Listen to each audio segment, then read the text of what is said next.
everybody, this is Diane, and welcome to the shortest episode of Biters in history. Ugh.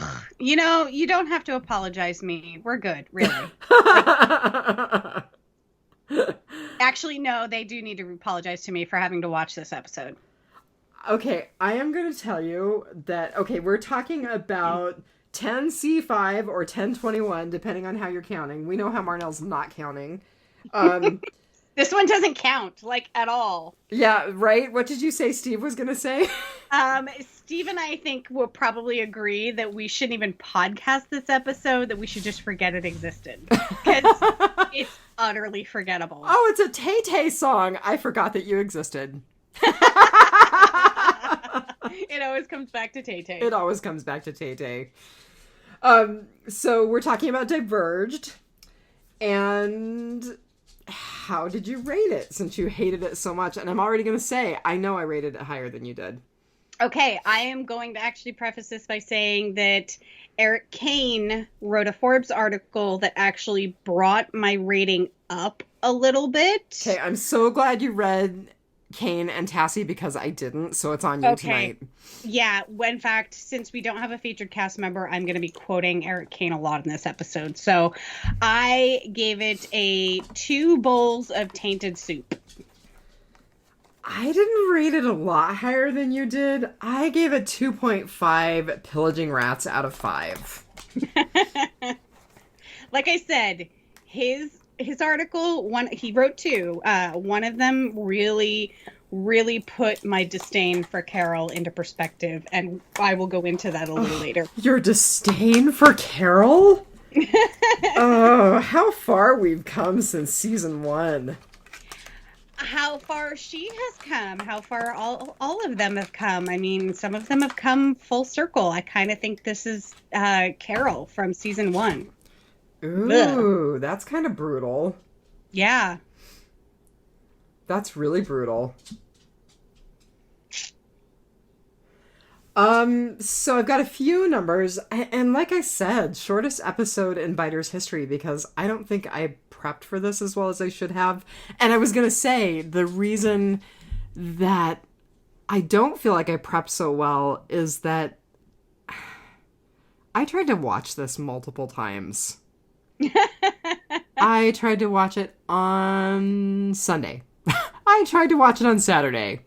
I tried to watch it last night. I tried to watch it again tonight. So we are actually podcasting late this week. We are podcasting on Tuesday. And as of now, Diverged is the most poorly rated episode of at least season 10, coming in at a 4.3 on IMDb. And that's Splinter was 5.1, which was the next lowest, which I don't think it deserves a 5.1. I thought it was better than that. But yeah, 4.3. That's pretty sad. Yeah. Yeah, so, our writer, we have seen stuff from our writer before, and we've seen stuff that we liked from our writer. So her name is Heather Belson. She obviously wrote this. She wrote Always Accountable, which was a really heavily Abraham-centric episode, and I remember really liking it. She wrote an episode called Them that doesn't super stick out in my brain. And then an episode called Self-Help, which is the episode where Eugene is spying on Rosita and Abraham having sex. Remember that? Yes! So, and I remember really liking that episode, even though I was totally creeped out by Eugene. So, you know, she hasn't written terrible episodes, but this was not a great episode. She also wrote for American Gods. She wrote 2 episodes of that series, which sadly just got canceled today. Yeah, it got canceled after season 3. Yeah, I think they lost too many major characters, many cast members. They blew it. They lost Gillian Anderson and Orlando Jones. Yep. Yeah, I was actually just talking with someone about American Gods yesterday, and it's like, you know, the first season was awesome, the second season was okay, then they lost not just Gillian Anderson, but Orlando Jones, and they really mismanaged things, and I haven't watched season 3 yet. Ditto. I don't even think I finished season 2. Oh, I did, but I just loved the book so much that it's actually super hard for me to watch them mishandle it. What else? So she was a story editor on Black Sails, which I know several people who really like that series. I really like that series. I for some reason I dropped off. I think like something came back and I started, or I like Handmaid's Tale or something dropped, and I started watching that, and I dropped off of watching Black Sails. But Black Sails is very, very good. At least season one was great. Season twos always have a really hard time because they're trying to live up to a good season one. So I think I barely made it through season two, but yeah.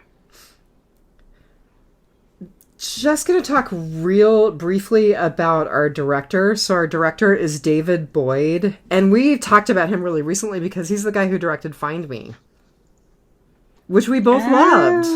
Yeah. And I know that Diana loved it. I know Steve not so much, but Find Me was a great episode. He also directed one of my all-time favorite episodes, Internment, which is the Herschel-centric episode right before Herschel is killed. Right. So, kind of hard to watch him directing on this one. He's done 13 total episodes of Walking Dead. He did Ghosts, which we all kind of loved. Yes, which we loved. Ghosts was one of the best episodes, certainly of the latter days of The Walking Dead, but I think one of the best episodes of Walking Dead in general. Yeah.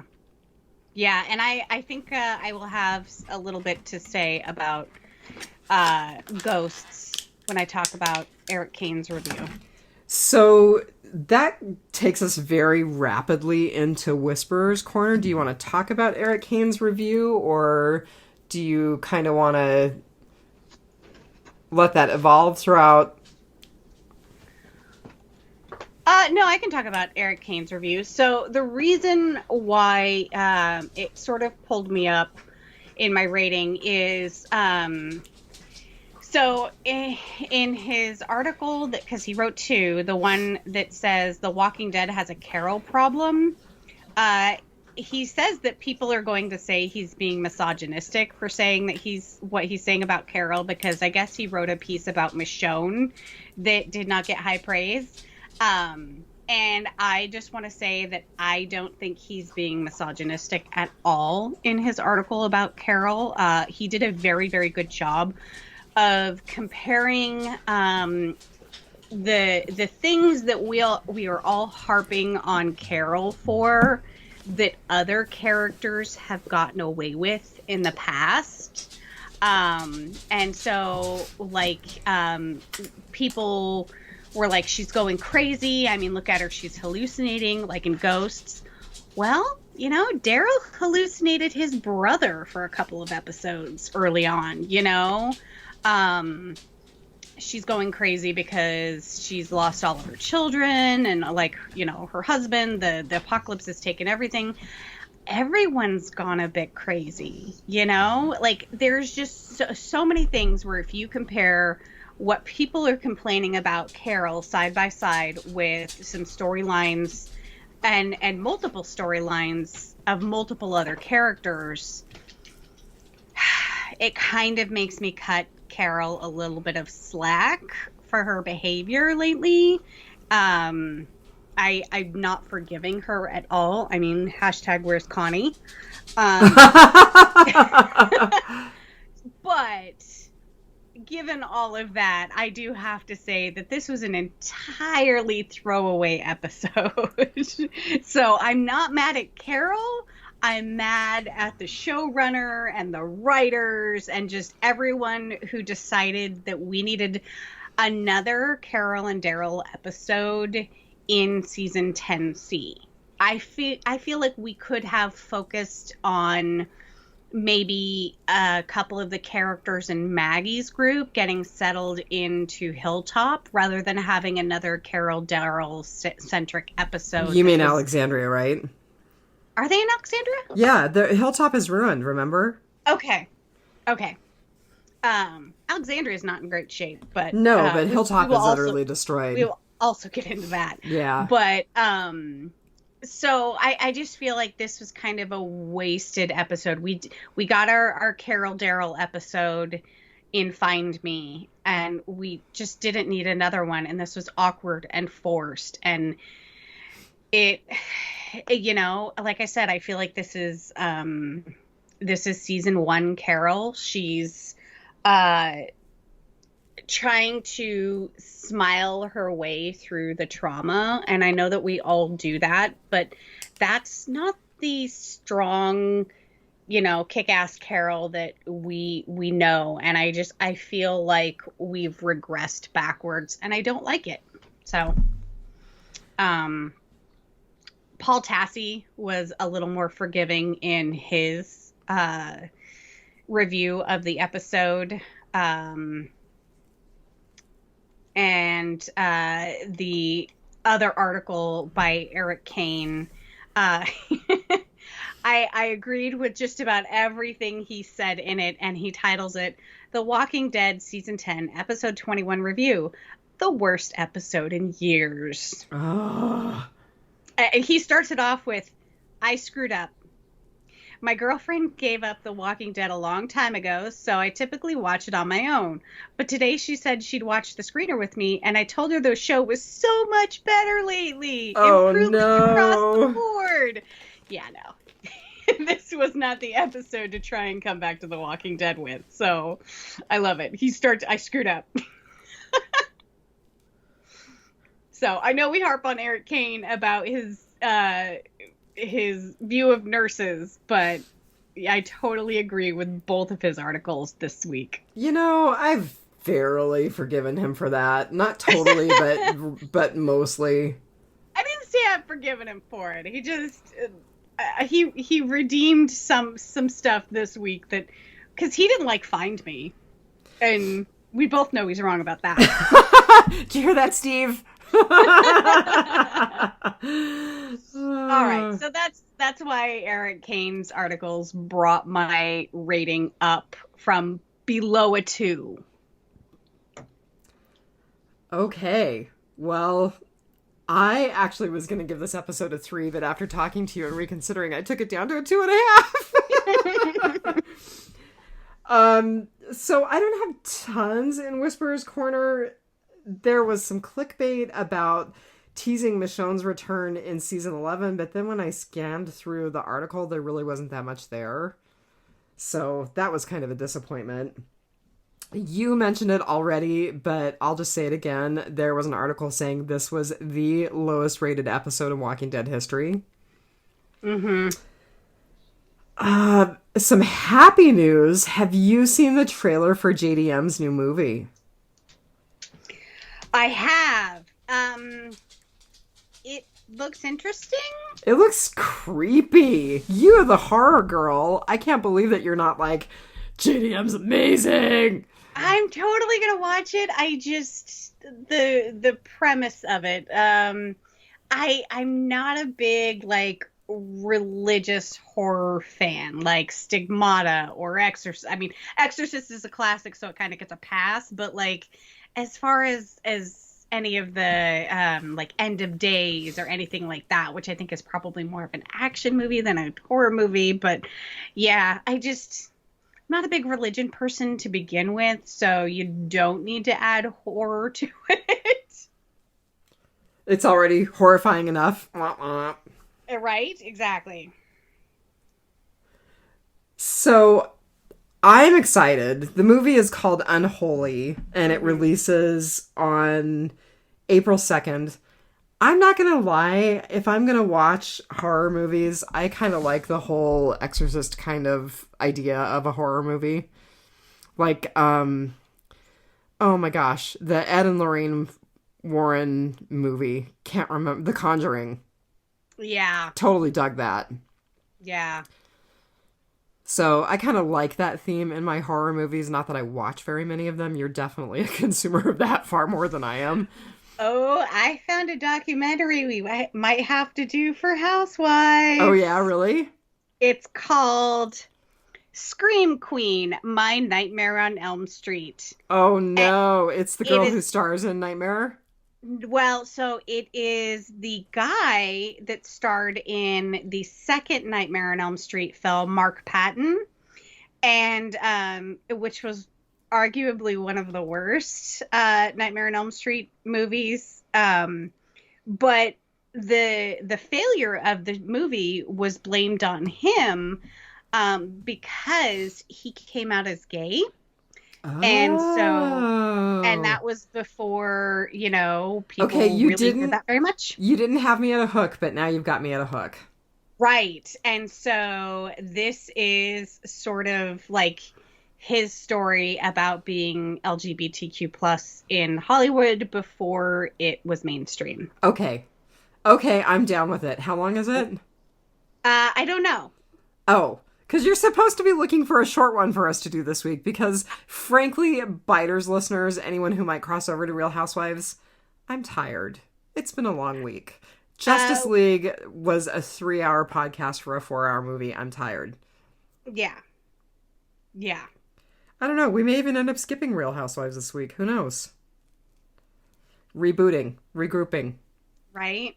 Yeah. We'll talk. Yeah. Okay, so the guy who played, do you remember Gavin, the Savior Gavin? Who was kind of the one with Ezekiel who was like, "Come on, man, just work with me here." Yes, I do. So Jason Warner Smith is the actor who played Gavin, and he actually has a big role coming up in the movie Where the Crawdads Sing, which is based on a very popular book of the same title. Huh. So good for him. Yeah. Um, Every time I think or hear about crawdads, I always wonder if I'm allergic to them. oh, how funny. I wouldn't They're risk shellfish. it. Yeah, I wouldn't They're risk shellfish. it. But aren't they like freshwater shellfish? I still wouldn't risk it. I mean, Yeah. you might check the Google. It's not medical advice that I would give just randomly. I would check the Google. I would make sure I had good sources and then go from there. Well, and so to confuse things even further, I'm only allergic to crustaceans. I'm not allergic to mollusks. So I'm allergic to anything like lobsters or crab or anything like that, but I am not allergic to mussels or clams or scallops or anything like that. So, Well, and like, because crawdads are crustaceans. Like, that's what I was gonna say. I Yep. mean, because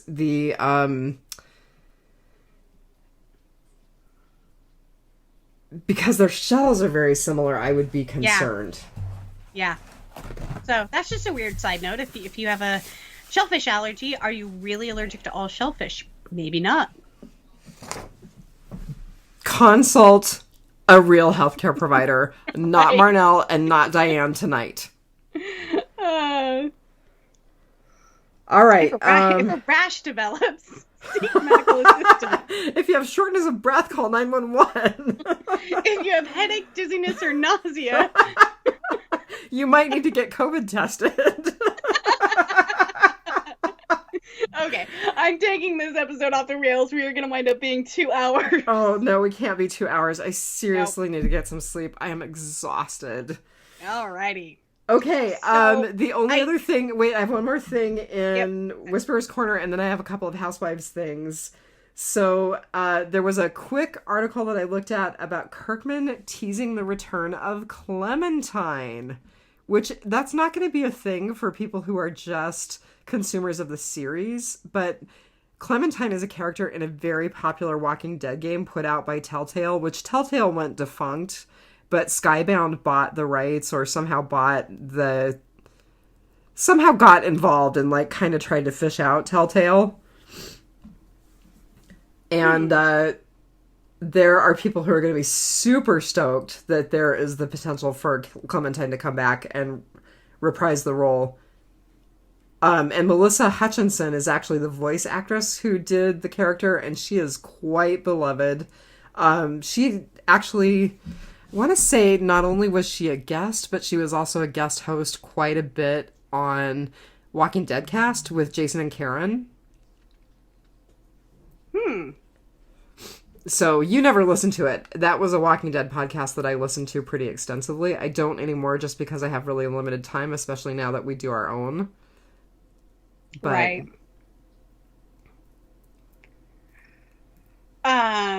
So I have a little bit for Whisper's Corner. okay. And then don't let me forget that we do have some stuff for housewives. Okay. So the Walking Dead world on Twitter says that there are no excuses whatsoever for the abuse hurled at Nadine Marissa, who plays Jerry's wife on The Walking Dead. She's an absolute gem of a person and should not have to deactivate her Twitter account due to the hate that she was receiving. So apparently what happened is a lot of people really, really did not like this episode, and she pushed back on Twitter, and she just received a stream of vitriol, hate, rudeness, so she deleted her Twitter. Oh, that's so sad. Yeah, it is. Don't troll people on Twitter. Unless you're trolling people who are trolling people, and then you're allowed. It's okay to troll Susan Collins. Right? That's a thing, right? You don't troll people personally. You can be like, hey, I like you as an actor, but your character in this episode kind of sucked. You can do that, or you can be like, your opinions are trash, but I think you're a nice person. I don't know. Just keep scrolling. Don't be rude.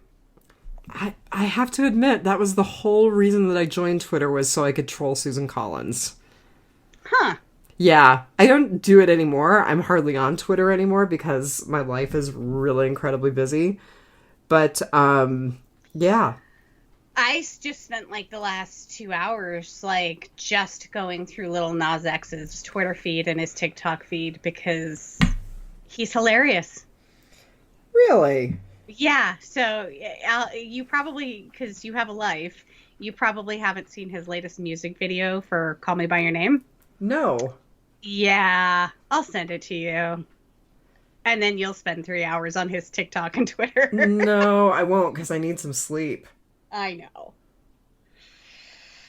So, yeah. Don't troll people on Twitter. Okay. Okay, Mom. All right. So I'm not going to... nice people like Marissa, or Nadine Marissa. I'm not going to troll Robert Kirkman on Twitter. But I am going to say that on Phil's high recommendation and urging, I started trying to watch Invincible this weekend. Oh, yeah. How is that? I didn't like it. And I don't know if it's because it's animated and because right now the only animated jam I have is Rick and Morty, or... See, and we're liking the animated Harley Quinn series. Really? She is hilarious and foul-mouthed, and it's the girl from Big Bang. Oh, see, I didn't watch Big Bang, so... Oh, but the actress is great. She actually did a really cool, I think it was either Netflix or Hulu, series called The Flight Attendant. She's a really, really great actress, and animated Harley Quinn who is snarky and can swear, and it's better than Birds of Prey. It's better than, yeah, it's probably some of the best Harley Quinn out there. Okay, so that doesn't really take us into Housewives, but it takes us into Housewives. Have you seen the trailer for the new Suicide Squad? I have. I think it actually looks good, but I am going to be one of those horrible people that all of our friends are going to hate on and say, I didn't dislike the Suicide Squad that was released a few years ago. I actually really kind of enjoyed it. I didn't dislike it for the reasons that other people disliked it. I really, really hated the special effects surrounding Enchantress. And kind of that whole storyline. But I liked the comedy that they added later on after Deadpool did so well. They went back and reshot a bunch of scenes to kind of insert in. Oh, I didn't realize that. Yeah, because Deadpool got an R rating and was, had a bunch of dick and fart jokes. So they went in and added a bunch of, crime jokes. Which were super funny. I liked them, but I understand people's issue with it. You absolutely can see you can kind of tell the difference, the shots that were just sort of edited in afterwards, they sort of don't fit with the movie. But yeah, I liked the original. I don't think that I am going to like the Suicide Squad. Really? Yeah. You know, I like everyone who's in it. Like Pete Davidson, John Cena. Like, I like those guys. Pete Davidson, I just watched The King of Staten Island, which was a super funny movie. Super funny, super poignant. I would highly recommend it to anybody who was already a fan of his on SNL. But yeah, I keep an open mind. I'm gonna watch it anyway. They're gonna get my money anyway. So whether I like it or not, they've got my money. That's because we're podcasters now. Mm-hmm. Yep. I got sucked into the black hole of geek culture. So I will say that does lead me into the first thing that I had in housekeeping was talking about the Justice League podcast. Ah. Actually, that was the second thing. The first thing was talking about how I was not a fan of Invincible. Sorry, Phil. So Marnell and I got sucked into doing a podcast about the 4-hour Snyder cut of Justice League. It was exhausting. It was exhausting. Not the people. The people that we podcasted with were lovely. I would podcast with those people any day of the week, and I hope that any of them who are listening know that, because I was gonna say most of them I can listen to them read the ingredients to Top Ramen. So, you're just saying that because Lilith is your wife. I said most of them. Hi, Lilith. Yeah, so I didn't like Justice League. You liked it better than I did. I did. I didn't think that I needed a 4-hour cut. I still don't. I think it could have been 2.5 hours. But I think it explained a lot of stuff better than the first one did. But there was also stuff in the Joss Whedon cut that, you know, they left out of the Snyder cut, and I missed those. And so I'm not saying watch them both, but I mean, you know, you're going to watch them both. But you don't have to go watch the black and white version. That one really isn't like reading the book. It was a lot. So I actually watched the 4-hour version, and then the next day I watched the Joss Whedon version, and then I rewatched the Snyder version, and then we podcasted for 3 hours. Oh my God, I didn't realize that you did all of that. This is why we were podcasting on a Tuesday, because we're exhausted. And this is why, frankly, I don't think we're doing Housewives this week. I really don't. Although you should tune into the Justice League podcast. It's a visual one. It's up on YouTube. You can get it on iTunes. You can get it just audio. But you should look at the special drink that I prepared for just to podcast the show. But put it this way, I went out and bought a fish bowl to drink out of. In homage to Aquaman. I'm laughing. Half of that thing is still sitting in my drinks refrigerator with melted Nerds candy and Swedish fish in it. Gross. Actually, it's kind of delicious. Oh, that's disgusting. I need to put it through a coffee filter so I don't choke to death on the Nerds pulp. That's disgusting. Oh.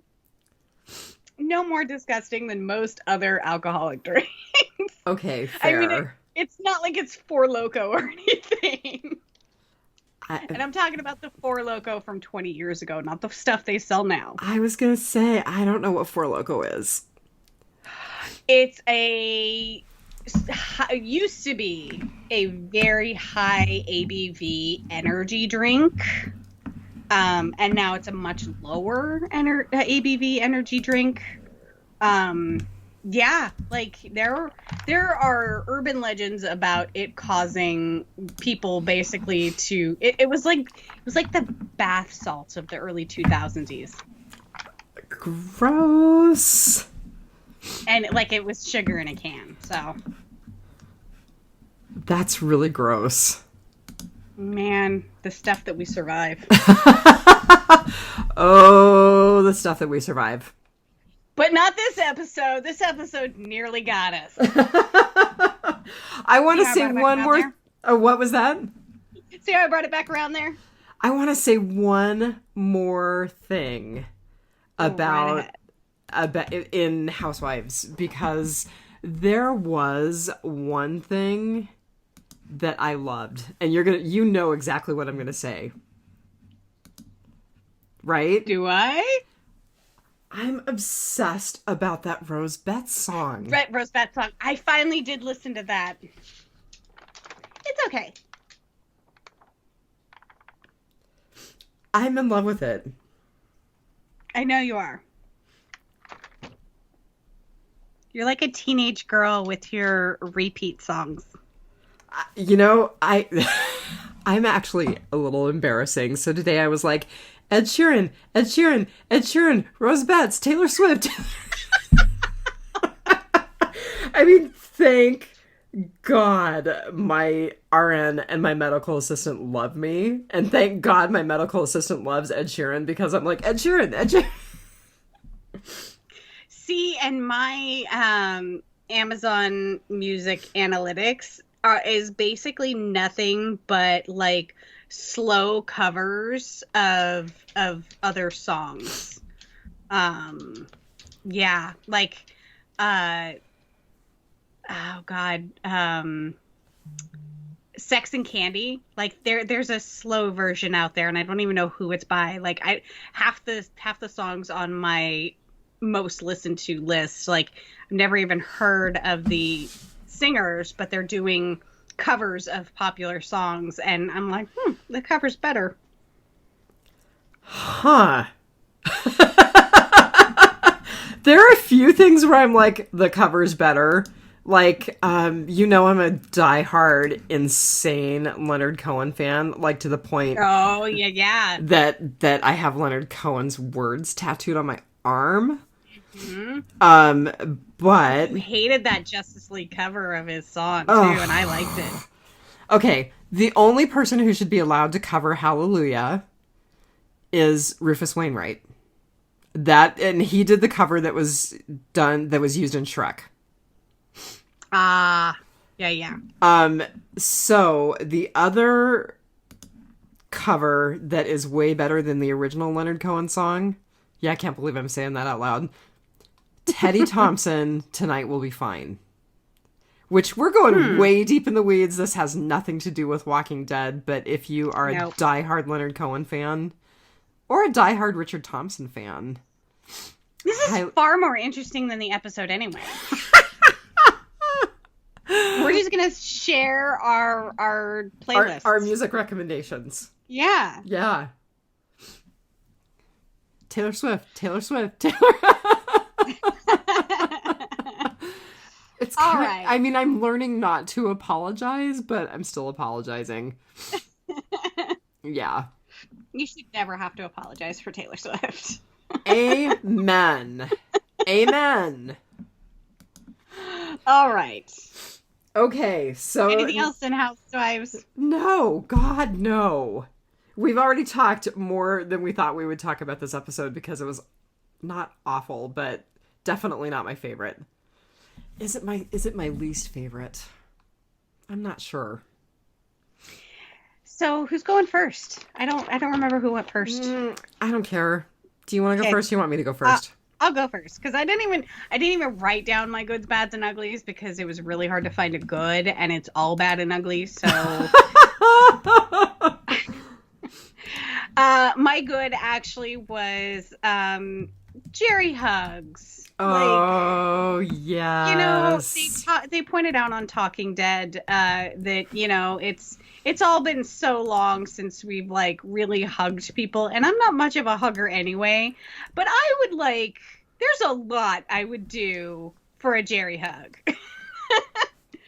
And I liked him talking about how, like, you know, King Ezekiel would have had, you know, something smart to say about this. And, you know, a friend is someone who thinks you're perfect even when you think you're broken. And yeah, so that final redeeming scene with Jerry was an okay way to end it. So that was my good. So I'm only laughing because my good was Jerry and Carol moment. So it was awesome to see Jerry again. It's been far too long. Cooper Andrews is amazing. Yeah. And I really loved the moment, which you were basically talking about the same moment where Carol was like, you know, what happens when your best friend realizes you're broken? Yeah. And I'm going to totally like bring this home again. Sorry, but here we go. So I recently wrote a blog called We're All a Little Broken. And, you know, the thing that I really felt when I was writing it is, first of all, I mean, especially going through everything that I've gone through in the last 5 years, but in the last year, we're all a little broken. We all have our lumps, bumps, bruises, sags, lines. Some of us are a lot broken too. We just hide it really well. Right? Yeah. You know, and the other thing is that I have kind of come to the point where it's okay if you're broken. I just want your demons to get along with my demons. You know? Oh, and like now I'm going to have to send you the song. I like that you're broken like me. No. The song Arsonist Lullaby is about your demons playing with other people's demons. Oh, I love Arsonist Lullaby. I do too. I linked it in my blog post. Yeah. Because it's one of the best songs ever. And it actually is Arsonist Lullaby using footage from The Punisher with Johnny Barenthal. Yeah, so it's a good video. You should read my blog, little sister. Doesn't Martha Southgate also have a really good podcast? Yeah, why? Yeah, but where'd you go from my blog and John Barenthal to Martha Southgate? Isn't it something about Broken to Brave or something? Yeah, hers is Broken to Brave. Yeah. That's not the title of my blog. That's just the title of one post. No. But I was just trying to Google the song Broken, and Broken to Brave came up. Yeah. So our goods was basically the same thing. Yes, our goods were the same thing. Okay. So my bad. Carol's fit of rage and breaking down all of the drywall in the garage. I'm like, what are you going to do? Just pop down to Home Depot tomorrow for some more drywall and mud and tape? I just, don't get me wrong. We get field shrews, and I had one in the wall that's behind the headboard in the master bedroom. So I get it, because the only time that they are active is like 3 a.m. I get it. I totally get it. But if I can keep from hammering holes in my drywall when I have a Home Depot a couple of miles away that can sell me the stuff to fix it, I'm pretty sure she should be able to handle it. Like, how many other rooms are in the house? Just go, like, sleep in another room. And plus, hers was, like, in the garage wall downstairs. She's upstairs. Like, I'm just like, really? You're gonna, like, tear open that wall? Like, I get it. You're stressed. Your best friend, you're having a fight with your best friend. Like, everything went wrong yesterday. Like, show some restraint. Like, this is what gets you into trouble anyway. I was so mad at her for doing that I'm just like, how wasteful, you know? There are people out there, you know, who have houses without drywall or with rotting drywall, and like you go and you put holes in perfectly good drywall, and all for nothing. You didn't catch the stupid rat. So yeah, I was really annoyed at Carol.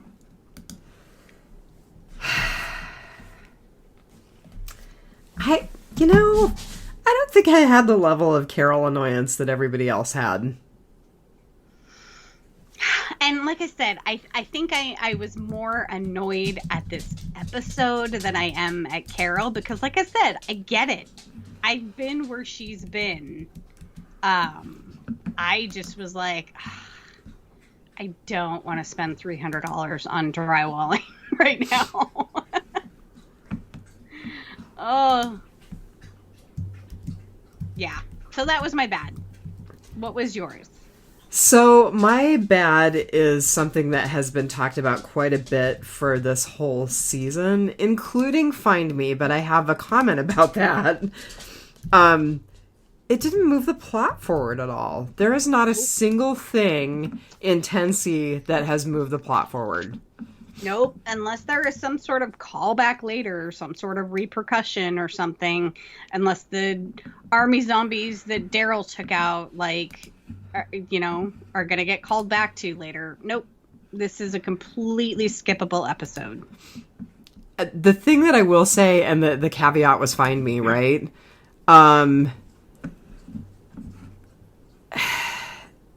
I think Find Me was important because it gave us some Daryl backstory that we were all really wanting. Yep. And so I'm okay with that. I'm okay with that being a part of this second or this third portion of the season and not moving stuff forward. But I'm really disappointed that overall we have not gotten any forward movement. Now, I think I may say the same thing about next week that I've said about Find Me, which is that it was important because it told us Negan's story. So even though it may not move the overall stuff for season 10 forward, it gave us important backstory on Negan. Yep. I agree already. We'll see if we both still agree with each other and agree with ourselves after we watch the episode, right? Right. It can't be any worse. We didn't even talk about the title of this episode. Oh, Diverged. So I felt like it was a couple of different things. I felt like it was obviously the very beginning where they take divergent paths. Mm-hmm. But also that they diverge from each other. They diverge from their relationships. Angela Kang talks about it in the after credits on this episode. Oh, I wonder if I didn't get... Oh, you know what? I didn't watch it on AMC Plus. I watched my recording of it after Sunday. So I actually did not manage to see the breakdown. Eric Kane pointed out that it could be a reference to the Robert Frost poem, The Road Not Taken. Oh, I kind of like that. Yeah, 2 roads diverged in a yellow wood, and I'm sorry I could not travel both, and be one traveler long I stood, and took down far one as far as I could to wherever it bent in the undergrowth. So I'm sorry I could not travel both. The two of them splitting paths, and the end of the poem says something about basically, they shouldn't have split, not being whole without each other. So I that's what I kind of felt like is both of them were missing a piece of themselves, and really Daryl was just missing a pocket knife. But still, a Gerber, a Leatherman. Had they not diverged, then no matter what path they would have taken, they would have been whole in that path. But because they diverged, they weren't whole people. Huh. So again, like I said, reading the Forbes articles that Eric Kane did brought my rating up. So good for him for making me not totally hate this episode. Again, right. Not going to say I totally hated it, but didn't adore it. So speaking of totally hating something, my ugly was a bad ugly, because who makes a rat trap out of cardboard? Someone who doesn't know that rats chew through cardboard? Right? Oh, of all the things in that pantry you could have made a rat trap out of, it had to be cardboard? I mean, it's already chewed a hole through drywall, so your cardboard's gonna do nothing. Yeah, there's way better rat traps out there. So, yeah, I had a lot of issues with this episode, and we can go into a few more of them, but, like, I was just, as soon as she started with the box, I'm like, the rat's gonna chew right through that. And I don't know if the rat chewed through it and she lifted up the box and the rat came out of wherever it chewed through, or if she lifted up the box the wrong way and it came out the front. I don't know. Like, it was a horrible rat trap.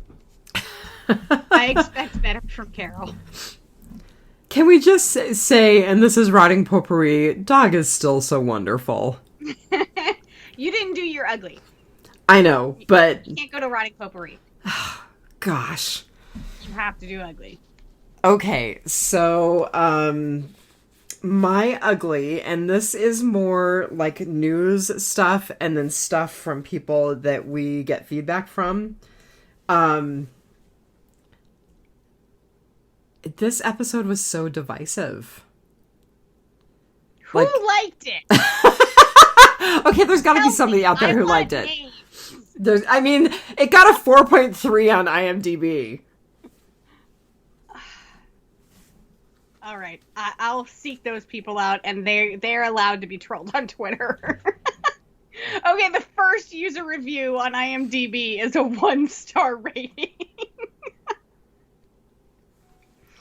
Oh. Yeah, so that's all I've got, is that it was so divisive. This is probably as good a time as any to talk about the feedback that we got. So I got some feedback from Diana where she was basically like, ugh, this was horrible. I got feedback from superfan Thomas O'Mara, 1 out of 5.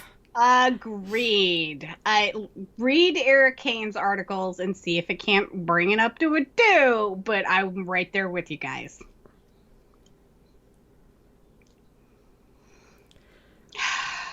So, rotting potpourri. Yeah, so what you got? I agree, a dog is amazing. And I think there was a lot of people that were like, why the heck did dog go with Carol? Because dogs are intuitive and they know when somebody needs them the most. And I think mentally, Carol needed dog more. My dog Bandit was like that. He was very, he was like a comfort dog. Like if I had a friend come over after a breakup and like be crying on my couch or whatever, he would just crawl up into their lap and be like, pet me. And he was so soft that, of course, like, yeah. Bandit was a pretty special dog. He was a special dog. So yes, dogs are instinctive, and I'm totally fine with dog going to with Carol. Carol needed dog more than Daryl did. And we saw that before. I mean, we don't know exactly what happened, but dog stayed with Daryl, you know? We don't know if Leah was kidnapped or left or whatever, but for some reason, dog stuck around because Daryl needed him. Dogs are good. Yep. Dogs are the best. Okay, I do kind of like the stone soup aspect of I'm glad that you said that, because there was an article that I pulled up. Keep talking, and it actually says Carol's stone soup story is more significant than you might realize. So go ahead. So I remember the stone soup story from when I was a kid. And it always was stone soup in the folklore and the books that I read. Apparently, there's also like wood soup and axe soup and pebble soup, but it's basically it's kind of like every culture has a dumpling. Every culture has a stone soup story, and the gist of it is a weary traveler or somebody is coming through and they don't have any food, and they say, well, I'm going to make this delicious stone soup, and people are like, oh, well, I would like to try some. It's like, okay, but it could use some garnish, and so somebody brings salt, and then another person wants to try it, so they bring potatoes, and another person wants to try it, so they bring carrots, and pretty soon all of these individual people who couldn't make anything from their one resource make this delicious meal, and it's a lesson about sharing your resources. So I've always loved that story. It's been a great story. I'm glad they could sort of work it into an episode that is otherwise completely forgettable. So I just want to add, so this article is from looper.com, and they basically support what you said. The moral of the story is when people work together as a community, they're far more likely to survive than when they're on their own. Of course, the people of Alexandria have also internalized this lesson, but the irony is that perpetual loner Carol, as well as her fellow lone wolf pal Daryl, haven't quite grasped the message behind the parable of the stone soup just yet. Oh, this is interesting. So this is way more intelligent than I've been about this episode tonight. Carol's kitchen failure on The Walking Dead symbolizes her broken relationship with Daryl. Well, so one of the things that she said to Jerry when she was like, can I do anything? Can I help? And he's like, no, I pretty much got everything. She's like, I just want to fix something. That's what she said. I just want to fix something. And I mean, I think people have all been there at some point in their life where everything is going wrong. And it's just like, I just want to fix this one thing. Like, everything can't be hell, Right. Which kind of goes back to the voiceover intros, which I'm pretty sure Steve and Diana also hated. I remember the first episode of 10C, they were harping on it, where they were like, is this just this episode, or is this going to be a thing? And it's a thing, apparently. But one of the things that bugged me in Carol's intro was, my family always pulls me back. And I'm like, yeah, they should have let you walk off the cliff with the whispers. Oh my God, you're horrible. I am. You really have a mad on for Carol. I'm also really on a downer about, like, is this what the Daryl and Carol spinoff is going to be? Because I hope not. I don't think we need that. Yeah, no, I think we need the Walking Dead anthology. Yeah. Which we've talked about. Eric Kane was mentioning that, like, is this what the Daryl and Carol spinoff is going to be? And he's like, I would rather just have a Daryl spinoff than, like, they could do, like, a post-apocalyptic MC club, and it could be, like, Sons of the Apocalypse. All right, I'm going to stop you right now, only because I want to go back to what you said about the gal who plays Jerry's wife. Do not hate on Melissa McBride on Twitter. No. Remember how much we have loved Carol throughout the years. Don't hate on Melissa McBride. And I'm sorry, I'm going to totally push back against you because I don't hate Carol like you do. I don't have a mad on for Carol. And it's the writing of her character right now. I loved Carol, who, like, was it Henry that she threatened with the cookies or whatever? She was going to go tie him up. Well, no, it was Sam. Remember? Oh, Sam. Yeah. Sam. Sam, who's, like, dead and gone. Yeah. Yeah, I loved Carol, who was like, "I'll take you and tie you up to a tree and let the walkers take." Like, I love that Carol. I love Carol that rescued everyone from Terminus. I yeah, there's so much that I mean that episode that we have joked about lately, where uh Daryl and Carol were both on guard duty outside the prison, and she's like, "Well, you want to fool around?" Teasing him. That's the Yes. Carol that I love. This is not that Carol. And I just, it doesn't give me a lot of hope for the Daryl and Carol spinoff. I mean, plus, I'm having a really hard time. How are they going to walk away from everyone? Like, I mean, a lot of people are either going to have to like split off or die. So, like, Ezekiel's still got that giant tumor. Is that going to get resolved? And if it is, like, I mean, yeah, they're broken up, but is Connie not going to be found, or is she going to be dead? Like, I just can't see the two of them walking away on a spinoff show. Like, I just, like I said, this was not a Daryl Carroll episode we needed. We already had one in 10C, and it was fine. Yeah. Didn't need it. But no, do not troll Melissa McBride on social media. If you want to fall in love with Melissa McBride again, go back and watch her episode of Ride with Norman Reedus. She is wonderful. I was actually just watching that the other day. They were in Scotland, right? Yes. Okay, that's what I thought. Yeah. They have such a funny relationship outside. Like, they're the best of Carol and Daryl when they are Norman and Melissa.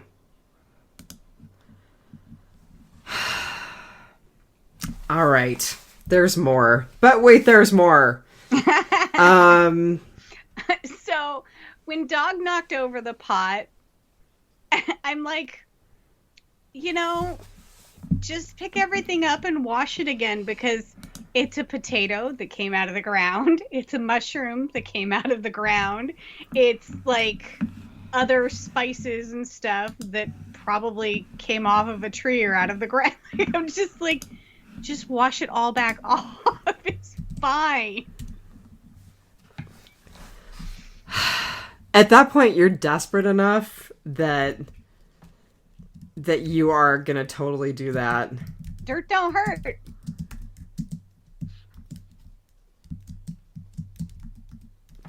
I mean, she probably did worse. And that was part of my rating, was the bowls of tainted soup. She probably did worse to go out and pick all of the nettles and dandelion greens and then, like, have walker blood all over her hands and bring it back. And then to chase that rat around the kitchen and stir up all the rat poop dust. Like, oh, right? So I'm just saying that you could have just picked up the mushrooms and the potatoes and washed them off and put them back in the pot. Because, I mean, if you don't have a strong immune system by this time in the zombie apocalypse, you're a goner anyway. All right. We're an hour in and we're still talking about this ridiculous episode. So I have a moment of good. I have a moment of good. Okay, so and they've done this a couple of times in this back half of the season, or this back third of the season. And I'm sure it's because COVID, filming restrictions, how are we going to fill screen time? But they focused in on insects and vegetation, and I loved it. It was beautiful. They did that in one other episode, and I can't remember which one, but I like the cinematography. Gabe episode with the flowers. The what? The Aaron Gabe episode with the flowers. Oh, you're right. You're absolutely right. And I love it. I think it's really pretty when they do that. I think it's a nice way to fill the screen. I don't know if that was like a real butterfly or a CGI butterfly, but that was a beautiful butterfly. I wasn't entirely convinced that it was That it was real? I'm glad you said that because I wasn't entirely convinced. But it was like just it was really beautiful. Blue. It was really blue. Yeah. Yeah. Yeah. The spider I'll believe was real. That's funny because the spider was the one that kind of made me think maybe it is real. Maybe the butterfly was enhanced. There is a moment early on where Carol is yelling at Dog, and I wrote down, "Oh my God, so relatable." And I was doing the same thing, and like I every once in a while I get on dog trainer TikTok, and dog trainers are like, don't yell at your dogs with like, words like you would yell at a child. You just have to give them commands because they don't understand the words that you are yelling at them unless it is like sit or go or out, and I'm like, no, but we all yell at our dogs like that. Oh my God. We all chastise them by like children. And I talk to my dogs like they're humans. Oh yeah, definitely. Definitely. It still feels wrong to park a bike across railroad tracks. Did that give anybody else anxiety, or is it just me? Probably just you. I didn't even think about it. I'm like, okay, this is the time that the Commonwealth is going to show up with their train. And they're going to wreck Daryl's bike because he parked it directly across the track. Oh my goodness. Okay. Pull away like 2 feet. Let's just have a moment. The bike is still running. There's still gas for the bike. Yeah, they're using ethanol from corn. And their cornfields are still apparently great, even though Hilltop was destroyed. Okay, and so that brings me to one of my other points. So the damage was not too terribly bad so that, like, you couldn't fix a solar panel with a pocket knife. I'm just saying that if you're a whisperer and you want to go in for the kill, you shatter all of their solar panels, right? Or, like, you crack open all their batteries, or, like, she basically just had to tip it back up and put the wires back on and screw some stuff in, and, boom, she had power. Because you can't cook without power. Oh, yeah. There was a lot of not great things about this episode. And wouldn't the first thing, if you thought that you needed a cook pot, an electric cook pot to cook your soup in, wouldn't the first thing that you do is to, like, repair the solar panel to charge the battery instead of gathering all of your ingredients and then, like, chasing a rat and, yelling at dog? Like, I think the first thing I'd have been like, I want that battery to charge all day, so I think I'm going to go do that first. I don't know. She just very, very disordered thinking. You're so practical. I know, right? Yeah. And so what's funny is Jerry was like, no, everything's kind of handled, and then you see him, like, wheelbarrowing a bunch of wood and then wheelbarrowing a bunch of debris and doing some other stuff. And, like, you look around and it's like there's tree limbs laying across roadways and there's stuff scattered everywhere. And I'm like, in those kind of situations, I really, unless there's something more important you would like me to do, I don't really need to be told what to do. I just go and start, like, dragging all of the limbs and brush out of the roadway so that we can have an open roadway, and I make a brush pile to burn later, or what, or I start gathering the debris that's been scattered around and put it, in a garage in categories of, like kitchen stuff and bedding, and, like, I wouldn't need help finding something to do. I could find something to do. So, again, I think it was just her disordered, chaotic thinking because she had just had a fight with Daryl, and, yeah, she didn't get her apology, but she didn't need one. She didn't need one. I don't know if you know this, but she didn't need an apology. But then she told Dog so. But then she snuggled with Dog and was like, I miss him too. So I love when Dog jumped up on the bed and she's like, yeah, pretty much like, "You're okay, lucky I'm exhausted." yeah, I'm already Yeah. over it. Just get up here. Yeah. So, did you notice both of them said the same line in this episode? That would mean that I watched it more attentively than I did. So there were very few lines in the episode, so it stuck out to me, and they said it kind of close together. So the first time, when Daryl said it, it was after he had got the first army guy, and he had looted his body, and he was climbing back up the hill. He said later, a-hole. Well, he said the whole word. He said later, a-hole. And then when Carol made her stupid rat trap and left to go gather more ingredients, she said it to the rat. She's like, later, a-hole. I was like, that had to be on purpose. Like, that had to just show the synchronicity between the two characters that, like, they're both just like, later, a-hole. Too funny.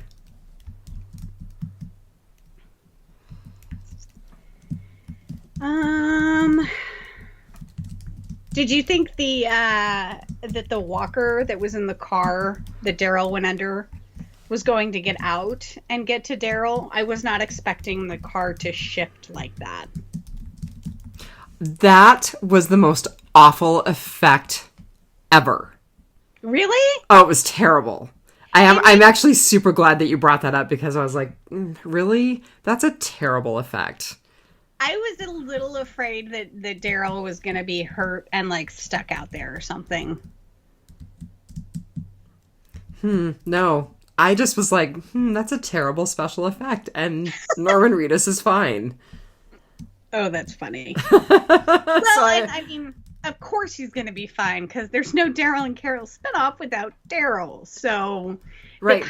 They kind of ruined the suspense on any of that. What did Steve and Diana say? Plot armor forever? Right? I figured he would, like, at least be hurt. Like, he would have been pinned down or something, and Carol would have had to go look for him. I was a little nervous for his well-being, but not his life. Yeah, no. I was a little nervous for the people who did that practical effect. I think that is all that I have written down for the episode. Thank you, God. I'm just looking to see if there's anything else that I absolutely have to say about this episode, and there's really not. No, definitely not. Looking forward to next week. Negan. Here's Negan. Negan. Yeah. It's gotta be better. So, do we both agree that we're doing a hiatus from Real Housewives this week? I think so. Okay. I think so. I'm sorry. I'm just exhausted after 7 hours of the Snyder Cut. And but listen to the Rose Betts song. We're gonna try and have a guest on for Housewives. And it was kind of the episode that I think we might planned on doing this week, but then our backup show was like 2.5 hours, and both you and I are like, I cannot do 2.5 hours. And then I was like, quick, Marnell, quick, do me a favor and find an hour-long documentary. And then, like, the two documentaries that I want to do, one of them was actually the movie Spotlight. 2.5 hours, like, everything's 2.5 hours. I'm just like, nope. So I will tell people that we are going to be okay, my tongue just completely tripped over everything. We are going to be doing Real Housewives. We will be talking about American History X. Mm-hmm. And it sounds like Tyler from the Southgate Media Empire and Nick from Italy from the Southgate Media Empire. It sounds like they're going to... actually, is Nick a Southgate Media person? I don't know. Yeah. I should know that. He's one of our podcasting friends. He's one of our peeps, man. He's one of our peeps. So they are going to join us to talk about American History X. I just have to coordinate it with you and them, and we have to figure out the whole Italy-Alaska time zone thing. Right. You don't get to figure it out. I will engage Phil if Nope. nothing else. Especially because we are on daylight saving time now. And they don't go on daylight saving time till it's like 2 months or like they have like it's weird. Yeah. And then I mean, I'm sure if I ahead. Googled what time it is in Italy right now, it would be accurate, but I'm not going to try and correlate that to like a Saturday a week from now. Right. And so then Diana actually said that she would love to come on Housewives and talk about a movie. And I said, what do you want to do? And she said, well, I don't know. And I said, well, pick an indie film, or not necessarily an indie film, but a politically interesting film, or pick a documentary. And she said, ooh, I love a good documentary. And I said, well, so do we. So Diana's going to come on at some point. We still have to rope Steve into it. We don't have to rope too hard because I know he agreed at one point to join us. Of course. So, yeah, we actually have a lot. And we still need to get your wife on here. I know. We have to watch The Hate U Give and invite a little Hellfire on the podcast. Yes. So, but it'll have to be a night where I don't work the next day. Right, because we'll talk forever. Oh, yeah, and we are gonna get lit. Oh, dear. I might finish the fishbowl. Okay. It's gonna have to be a night where I don't have something else going on. You have a lot going on. I have a lot going on. That said, we are also going to be doing The People versus Larry Flynt this coming Saturday, right? Is it? Is it this coming Saturday? I thought it was like the 11th. Oh, now I'm feeling kind of bad. Phil, Saturday. fish us out. It's on one of our threads. Yeah, and I'm not going to dig there tonight. Phil is going to listen to this probably faster than I will get on the threads. I think you're right. No, yeah, I don't know. Just make it early enough in the day, man. Yeah. All right. Well, I think that's all we have. I think so too. Until next week, just remember... Take it one dead day at a time. Have a good week, everybody. Have a good week, biters. Bye. Bye. And it's Saturday the 17th. Oh, just in case you were curious. Spooky Jeff.